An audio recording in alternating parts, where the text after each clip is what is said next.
Thank you for visiting ChristopherMedia.net. Christopher Media, let's make some noise. Welcome to Beer Nuts, a weekly excursion into the world of craft beer, brought to you by MichiganBeerGuide.com. And now, here are the Beer Nuts. It's show number 115. It's the opening day of Stout season. I'm Chris. The last beer that I checked in on Untappd was a flagship IPA from Upstream Brewing Company in Nebraska. Who's next? JR here. I'm in Grosse Ile, Michigan, after a long day of travel to Alpena in the almost the Upper Peninsula. Anyway, my last beer checked in on Untappd was Your Grandma on French Toast by Pigeon Hill Brewing. And this is Dugout here. I'm in Clawson, Michigan. Last beer I've checked in was Hoppin' Mad from Oddsides Brewery, a Rye, New England. Woo! Greg here in Dearborn, Michigan. The last beer I checked in on Untappd was Orange and Black Sherbet by Holmes Brewery. Oh, yeah. This is Ross in North Carolina. The last beer I checked in was Cassian Sunset from Central Waters Brewery. Yeah. Oh, man. Well, just to clarify for everybody, we are out of quotes of the week, so we are discontinuing it, and that's why you are hearing all our latest Untappd check-ins. Randomly, we just decided instead of quotes of the week, we will report to you the last beer that we checked in and Untappd each week. So there you have it. But it is the opening of Stout season. November is upon us. Most of the beer nuts are elated to embrace the beginning of Stout season. I know especially Ross, who is especially fond of stouts over hoppy beers. So everybody, we invite you to raise a glass. Hopefully you have a stout, but if you don't, whatever you enjoy is fine with us. We're not pretentious. We just want you to enjoy good beer. So cheers, everybody. And I think we're going to kick things off with Chris tonight. Let's get right into it. Yes. Stout season is here. Absolutely. And I have a... I saw it and I instantly had to grab this because I've never heard this from Brewlink Brewing Company in Plainfield, Indiana. I have Ivory Stout. It is a white stout, and it's not what you think. I mean, you pour it. It looks like a New England IPA. Bottom line, I mean, it's got the hazy color. It's cloudy, but you smell it. I mean, first of all, the big, thick head just sticks right to the glass, and you smell it. You're not really ready for how this smells. I mean, there's definitely chocolate. There's vanilla. And I want to say it's maybe even some cocoa. I mean, cocoa and chocolate are the same thing, but kind of that roasty chocolate smell. Oh man. I gotta say, I've been enjoying this ahead. It's right on the low end of a beer you can chew, and you taste it, and oh man, it's vanilla up front, it's the chocolate in back. You are not expecting this from this. This looks like your run of the mill New England IPA, and yeah, definitely not ready for this. This is awesome. Never heard of this brewery or this kind of style until tonight. And I'll be enjoying more of this. Brewlink Brewing Company, Ivory Stout. I believe, Dugout, you said that you've had it.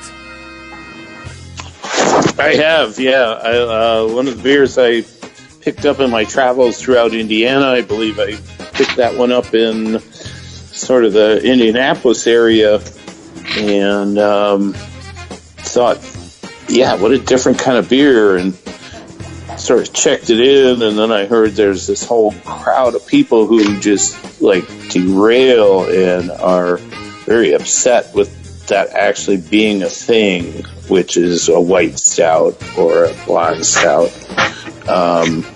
So yeah, I just sort of went away with my tail between my legs. I thought it was a great beer. I thought it was an awesome beer, but it was just funny to hear all the sort of backlash against a white stout.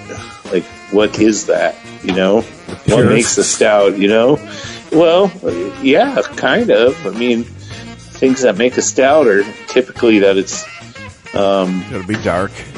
It's going to be dark, and there's going to be barley in it, and so I don't know. I thought it was great, though. I enjoyed all 4 cans I had of that stuff.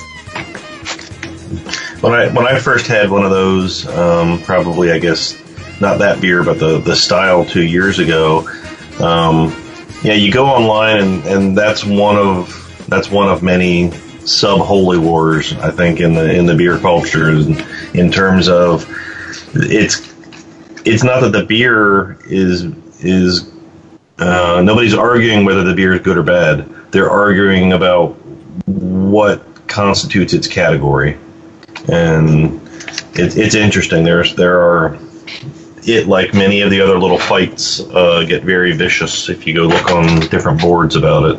I was just trying to find out more about the style, and that's when I found out that there was a lot of I guess it's one of those things that it brings out just vitriol. People are just either purist and say, no, this isn't what it is, so you have to call it something else, or the other half is I enjoyed it, so what? You know what? I'm we in should that all camp. embrace diversity. Embrace diversity. I'm in that camp. This is delicious, and I'll have more. Amen. It sounds delicious, and I have never had it, and I wish I could try it because that was a great review. So who's next? I feel like we should be like spinning like the wheel of beer. Going once. I'll go. Going Sure, twice. why not me? There we go. There it is. So, my beer is from a collaboration between Microphone Brewery out of the Chicago area and Untitled Art Brewing out of the Madison, Wisconsin area. I was very fortunate enough to pick this up in a trade not too long ago, and seemed this was a perfect beer for this occasion, so happy opening stout season. This is their barrel-aged hazelnut imperial stout, 2018 version, 11%. Pours absolutely dark black in the glass there, little tan mocha head, didn't really stick around too much. Has some nice lacing. Very, very, very beautiful beer. Here on the aroma, and I will admit I've had this out for a little bit, so it gives me a little time to study it, but I mean, it's just this aroma is intoxicating. It's lots of hazelnut,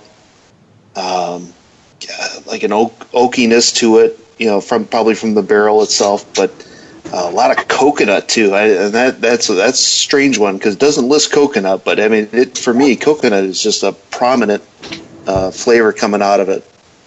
Now, almost very similar to smell that I would have gotten out of No Rules from Perrin here in Michigan, but absolutely just breathtaking smell. So here, let me take a sip again out of this. Delicious. More of the same as from the smell. A lot of hazelnut, chocolate, coconut. A little minimal barrel. I mean, maybe a little bit more than minimal, but it's not, super overpowering on the barrel. But this is super easy drinking. Coats the mouth really, really well. I mean, this is a great dessert beer, end of the night beer for sure. Absolutely just, knocked it out of the park from these two. And this is their second variation. I guess Untitled Art took the lead on this one for this year, and Microphone did last year. And so, fantastic brew. And hopefully I can get some more of this down the road. This is great. What's the ABV on that? 11%. Ooh. Nice. So you feel Anybody else had this one? I love both of those breweries, but I haven't had this beer. So what breweries are it again? The Microphone from Chicago, right? Yeah, Microphone Chicago and Untitled Art out of the Madison, Wisconsin area.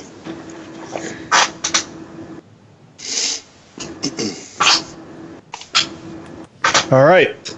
Another great stout. Excellent stout. Well, I'm not going to be shy. I'm really thirsty. Again, I had a long day on the road, and I'm going to open the next beer, if that's okay with everyone. Sounds good. I think it's a good follow-up to yours, because yours was 11, mine's 11.7%. It's a little bit higher. This is Greenbush Delusion Imperial Cream Stout, aged in rye whiskey barrels from Templeton Rye. So I looked everywhere on the bottle. I can't find a date. I've had this in my cellar a few years. I'm going to guess it's a 15 or a 16. But it's a guess. So I'm going to open this. I just opened it and pouring it into my glass. Can't wait to drink it. So as I pour it, I'm seeing a thin, razor thin head that's that cola looking, medium brown head. Very nice, healthy carbonation, so I know it's not flat. Getting a little bit of whiskey on the nose. Whiskey and dark malt, what you would expect. So I'm going to take a sip. Wow, that's great. That's good. Kind of surprised. I just expected to taste that spicy rye and a little whiskey influence, but I'm actually getting a little bit of anise, like a black licorice flavor. I can taste the whiskey influence, a little bit of spicy rye. It's definitely very full-bodied. Probably on a scale of 1 to 10, it's an 8.5 to a 9.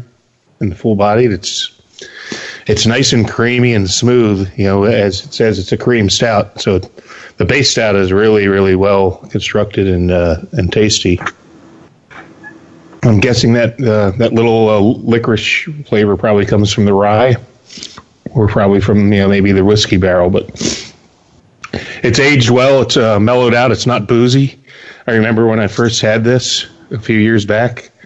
It was much more boozy. So age has been kind to it, leveled it out a little bit. Nice, creamy, full-bodied mouthfeel. Right what you want for stout season, that nice, full-bodied, rich, really, really delicious here. And when I say that anise licorice flavor, it's not overpowering, it's just present. If anybody's had Dick Smasher in the Rye from Batch Brewing, it's very similar to that. That's what it reminds me of. Oh, yeah, so it's got to come from the rye, because that's present in that stout too. But yeah, if you see this, Greenbush used to be, exploding on the scene. I guess they've kind of quieted down their presence. Don't you guys agree? You don't really hear that much about them, and they're down there in the southwest corner of Michigan. But they do great things. I've been to the brewery a couple times. Pretty much everything we have from them is solid. Another stout that I would really recommend, it's already been reviewed on the show, so I did have one, but I deferred because we've already had it on here, is the barrel-aged Cabra Perdita, which is their blueberry stout, which is probably my favorite beer they make. It's unbelievably good. So yes. If you're ever down in the southwest corner towards that, Indiana, on your way to Chicagoland, go to Sawyer, Michigan, and pull right off 94 and check these guys out, because they do wonderful things. Yeah, I recall hearing their name a lot more when we first started the show. Yeah, I would agree. Even at the beer festivals, you would go, and there'd be huge, huge lines for Greenbush. I don't know. It seems like they've kind of mellowed out, and they're not. Maybe it's just there's so many breweries now, they're lost in the shuffle. But maybe, you know what? Maybe it's just our intake of social media and how many people are, really buzzing about them, because, they've been around for a long time. Stuff sort of quiets down. It's not that they're doing anything less or anything more. It's just that maybe our sources are sort of, not so prolific on touting their beers. And that's a shame if that's the case. I mean, they've always hit home runs.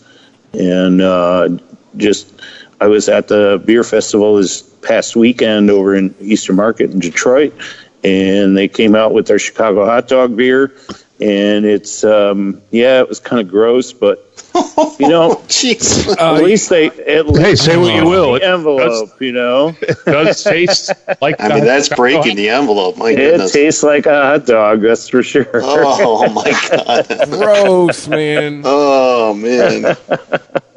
But I'm just saying, I mean, it's like you get, information off of where social media, and so if their social media stuff's quieting down, or if our sources of social media have quieted down because another brewery is more popular, then you're not going to hear as much.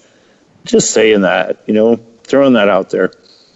Yeah, I agree. I think they do awesome beers, man. Bourbon barrel aged Cabernet Perdita is the shit. It is just the shit, and as is the beer you got right there. I'm really enjoying it. It's hitting the spot. You know what? I think kind of one of the fallout of so many great craft breweries hitting the scene is everybody wants something new, and what's the newest, latest, and greatest, and maybe we're forgetting some of these OGs that have consistently been pumping out great beers for a long time, and then been there, done that. Let's try this new guy down the street, or you know what? Say what you will, but Greenbush has always consistently produced fantastic beers. Even the hot dog beer. SAK, I wish he was on, because he had it, and he's like, you got to try this, because it sounds gross, but if you taste it, you even taste like the relish and the mustard and all the ingredients. It's all there, man. It really is. Sounds like a future episode. How do you do that? Well, the relish came on the finish of the beer, so you tasted this thing, and it was like you got smoked hot dog, like really strong smoked hot dog in the beginning of it, and then it finished with this like kind of strange pickle finish, and it was just bizarre. I don't know any other way to put it. I don't think it's a beer that they distribute or probably pour in their tap room often, but when they bust it out for these festivals, man, you got to try it sometime. For some reason, I want to try. I want it to. I'll try it. Just to say I tried it. Making one for warmer weather now, the baseball season. Anybody can brew a great stout. Well, maybe not but a lot of people. But I don't know. I only know one brewery that brews a great Chicago hot dog beer, and hats off to you, Greenbush. God bless you. Yeah, and they're in Michigan. I mean, come on. You would think that the best hot dog beer, the best Chicago hot dog beer, would come from somebody in Chicago, right? Yeah. Hey, a challenge to all our Detroit area breweries. How about a Coney dog beer? Come on, you can do it. No, don't. No, boy. What style would you put that in? My goodness. That's wrong. Beer Nuts, episode 116, hot dog beers.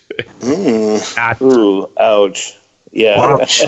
One of our local breweries here, Bull City Burger, makes a pig meat rye that honestly tastes like you're drinking a Slim Jim. So there's nothing tops the Scrapple beer. Yeah. And that actually is really good. Yeah. And I'm not kidding you there. And you just look beyond the obvious. It's a fantastic beer. It's subjective. Sorry. So I digress. All right. I think my review has probably run its course. Who's next? Who's left? I'll go. So the beer that I'm reviewing is Collaboration Without Representation from Deep River Brewing in Clayton, North Carolina. It's one of the original big stouts produced in this state. It's 12.8%. And it was one of my first local introductions to that we had to a big stout. I wasn't, as of 4 years ago, I didn't even know of this beer. But then I started getting it, and it and Drunken Vigils and maybe Sexual Chocolate are like the three that we're kind of known for now, variations of them from North Carolina anyway. So the first thing you see is It pours very black. Get about a finger of nice tan head on it, and the smell. You get a nice mix of chocolate and coffee and bourbon, and just roasty malt smell to it. Different years ahead have had some slightly different flavors get in there. You get a caramely one from 16, but this one's kind of just chocolate, coffee, bourbon all the way through. Let's go for the taste. Yeah, so on the taste, you get a little more bourbon up front, and then the chocolate and the coffee. It's kind of sweet, and so I think that takes the edge off the bitterness you might expect from coffee. But you definitely you're getting the bourbon the whole way through. Nice roasty taste as well. Maybe a little fudgy. It's definitely on the slightly sweeter side. Not overly sweet, but hides the alcohol fairly well. Mouthfeel wise, it's a nice fall thick beer. Moderate carbonation, I guess, a little bit there. And on the whole, it'll warm you up after a little bit. I'm starting to get a little heat in my tummy now from the sips I've had. Again, it is 12.8, and it's one of North Carolina's original big stouts. And I think JR's had this. I've certainly given him several cans. I hope he's drank some of them. And it's this one, like I said, this one and Drunken Vigils and Sexual Chocolate are my go-tos as far as if I'm going to introduce somebody to a North Carolina stout. Oh yeah, I've had this, and I have one of these left from the. Was there just one batch of this, or is this made every year? No, the release is usually mid-January, which is why we got screwed up last year, because I was missing the release to go see the Falcons playoff game. So the Eagles Falcons playoff game, just for the Eagles are always implied when it's right. So I just want to mention that. I gave a can of this to one of our good beer buddies up here in Michigan, John Turgeon, and John's a pretty big hitter, gets a lot of high-end stuff, and I handed one of these off as just kind of hey, try this, it's really good, and he was like blown away by it, and he calls it the chipmunk beer because there's a picture of a chipmunk on the it's a beaver. Squirrel. A beaver, okay, well, there you go. But he calls it the chipmunk beer, and hey, that's fine. He can call whatever he wants. He's a bodybuilder. So,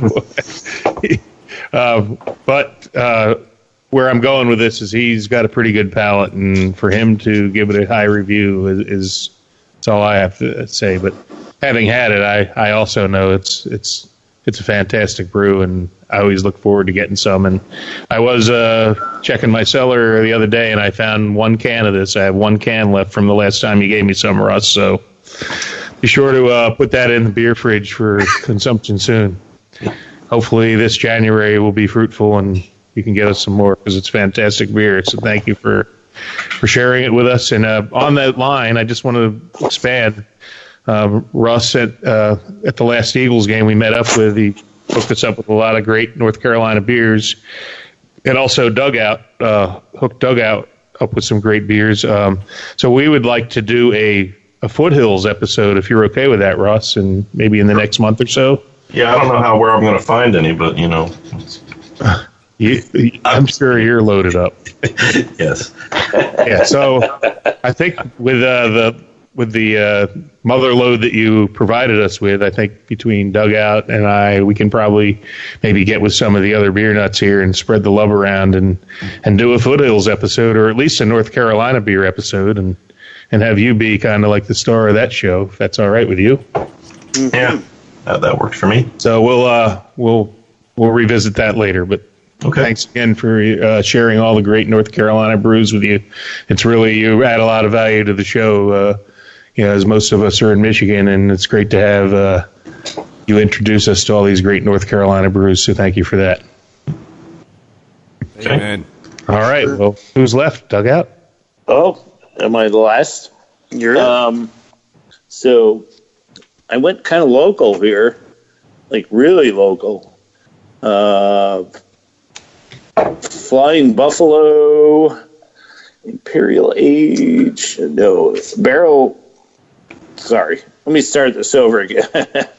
Flying Buffalo, Barrel Aged Imperial Stout from Griffin Claw, and Griffin Claw is the second closest brewery to my house, but somehow today they had posted a purge sale, and they had all these incredible cellar beers for $5 a piece. Oh, my God. And I thought, like, oh, cool. And then, it's one of those things, like I saw it 2 days ago and I hit like on Facebook or interested on Facebook. And then today came around and I'm like going, and then I got this alert and I'm like going, oh shit, that's today. Okay. So I run up there and sure enough, man, all these, I don't know, what do these cost? Like $14, $15, $16, $20. They're all $5. So I got Flying Buffalo, the Krakatoa variant, and that is a bourbon barrel aged. It's definitely got hot peppers in it. Oh my God! Habanero. It's habanero peppers. Whoa. It is sick hot. Think they'll have any left tomorrow? Yeah, I'm sure they will. I mean, it didn't seem like there was any lines or anything. It was just. I love the hot peppers. This is my favorite variant of Flying Buffalo. But I'm weird. I like hot pepper beer. So. And I thought, well, geez, I'm going out of town tomorrow, and I got the show tonight. And, I didn't want to just go lay in like $200 on a bunch of $5 beers, or you guys all know what I'm talking about. It's just like priorities for finances weren't necessarily in the cards for today. So I went and bought a couple bottles, and this was one of them. God, this beer is 2017 bourbon barrel aged. I mean, you smell it, you get the bourbon, but you get some hot pepper off the nose of this immediately.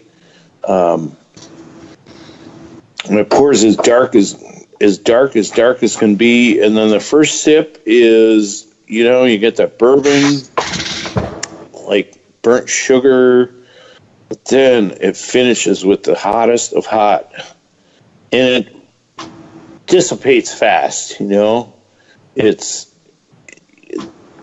The heat in the beer is just, it's there, but it goes away really quick, which I'm really thankful for, because if this hung around, that would not be very pleasant. But it would be to me.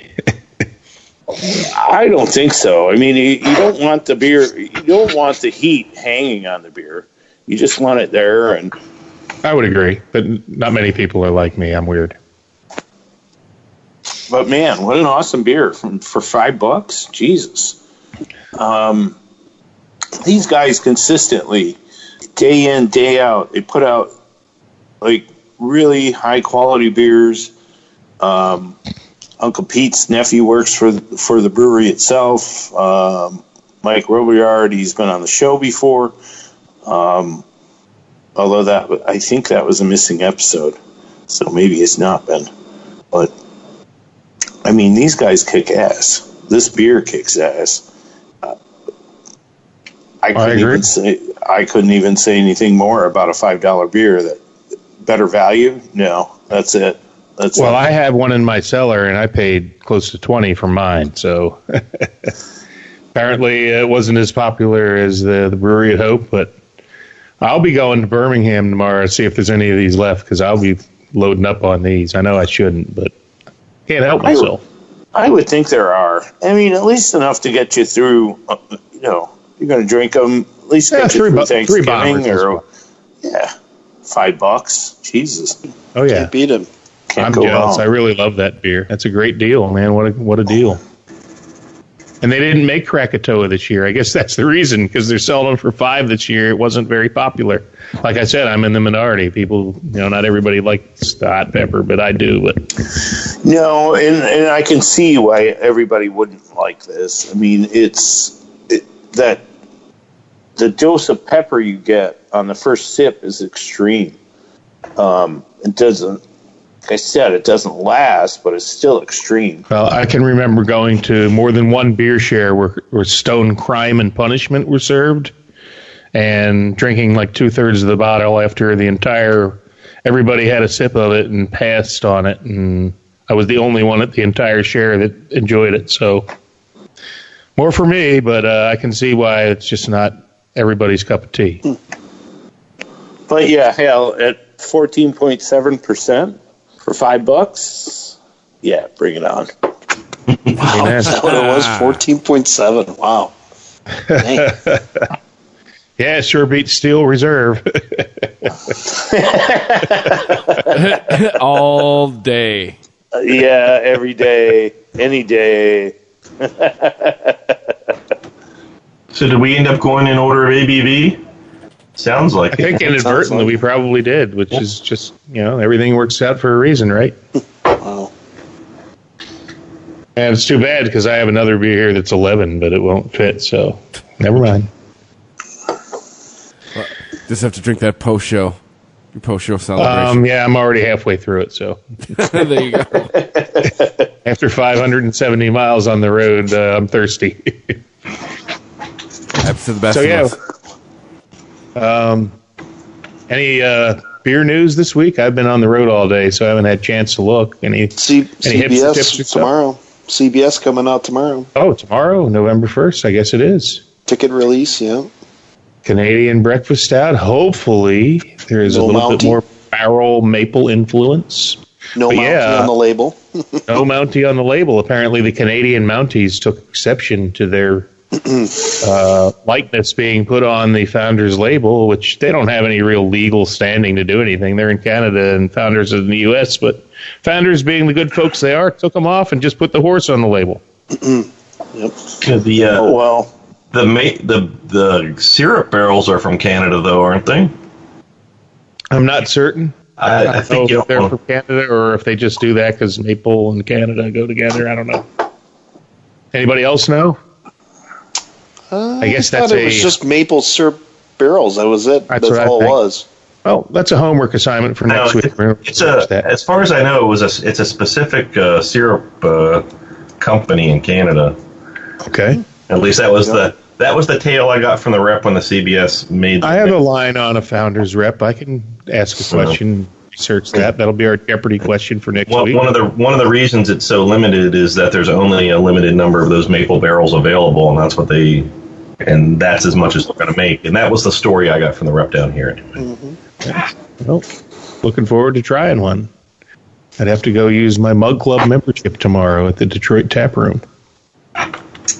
Maybe I'll see you down there, John. I got to pick up my bottles. All right. Well, I'd have to private message you on that. Cool deal. Maybe we'll meet up for a pop. Perfect. A lot closer than Alpina. Yeah. Yeah, speaking of Alpina, and not to be a Debbie Downer, but Uncle Pete and I took a trip up there. I had some business to conduct up there and stopped in at Austin Brothers, a great brewery in Alpina, and we're like totally let down when they were closed for Halloween.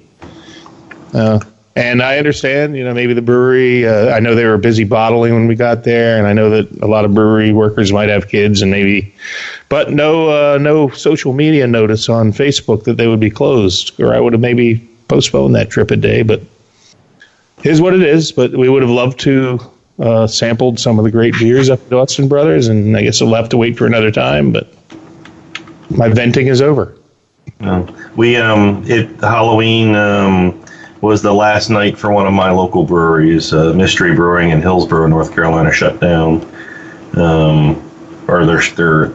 Today is their last day. Oh, what a bummer! And they had a couple things I really liked. They had a lemongrass stout they made in the summer. It was really good. And then Six Impossible Things, which was their oatmeal stout that I really liked as well. But they were a little bit off the beaten path. They were a little bit too far out of the triangle area, and they just didn't quite have enough business going to survive. It's one of those things, but when there's this many people in competition for the same slice of the pie, you need good marketing, you need to make good beer, and you need a good location for your tap room. And I think they met some of those criteria, but not all of them, and suffered for it. Sad but true, there's over 6,000 breweries in the U.S. now, and Wow. I think there's still room for growth, because I know where I live, there's a huge void. And in the late 1800s, there were 4,300 breweries for a third of the population we have now. So if you do the math, we should be able to support 14,000 breweries. But what I would suggest is try to be the local brewery for your neighborhood and not get too big for your britches. But, I don't know the situation behind Mystery or what happened there, but it was kind of sad. I went out there with a couple other friends last night, a couple of local beer crowd to kind of celebrate, and it was just packed because it was one of the last few nights it was going to be there. And there were people that liked it, but again, it suffered a little bit, I guess, in terms of probably location more than anything else. And one of the key points I got from another brewery down here is that to remain active in this market, you have to be able, at the size some of these places are operating on, a couple thousand barrels a year, you have to be profitable in your tap room. And if you're not, then you're probably not going to make it. And I think that may have been their problem. So, right. Well, it's always sad to see a good brewery go away, but sorry to hear that. Yeah. Any other stories in the news? Brewing stories, beer breweries, CBS coming out. It's stout season. There's a lot of good stuff coming down the pike, isn't there? Griffin Claw's doing their Flying Buffalo release Saturday. Yeah, that's probably why there's $5 beers for. Yeah, well, they won't be $5. They'll be like 20, but they're worth every dime. Yep. Unfortunately, I will be going to the Penn State-Michigan game, and I know you will attend that. But if anybody goes, hit me up. Unfortunately, eh? Unfortunately. I don't know what's going to happen with that one. Go either way, but I'll be there to support my alma mater. Mm-hmm. All right, last call. Anybody? Final comments? Beer news? Anything? Let's just say, if you wanted to support us, we're on Twitter at Beer Nuts Podcast and on Instagram at Beer Nuts Podcast, and you can always email us beernutspodcast@christophermedia.net. Are we going to get glasses for Christmas, Chris? For Christmas, we'll have to talk about what they need to say then. Because Michigan, well, yeah. Uncle Pete is going to take over that, so. Oh, okay. Well, yeah, okay. Maybe we'll be multi-state pretty soon. We might be more of a national flavor at some point. There we go. Yeah, I'll shoot for some glasses for Christmas. But other than that, yeah, that's all I got over here. All right. I think we're all excited. It's stout season, and I hope you all are. And I think it's time to go to Mexico City. So as they say at old Mexico City,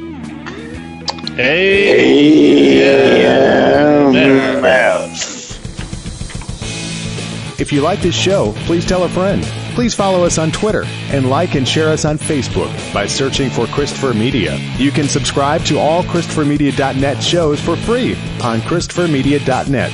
Please make sure to rate and comment on all your favorite Christopher Media shows. Thank you in advance for supporting Christopher Media by clicking on the PayPal button and by clicking through to all the sponsors who support ChristopherMedia.net. Thank you for visiting ChristopherMedia.net, and thank you for listening. Thank you for visiting ChristopherMedia.net.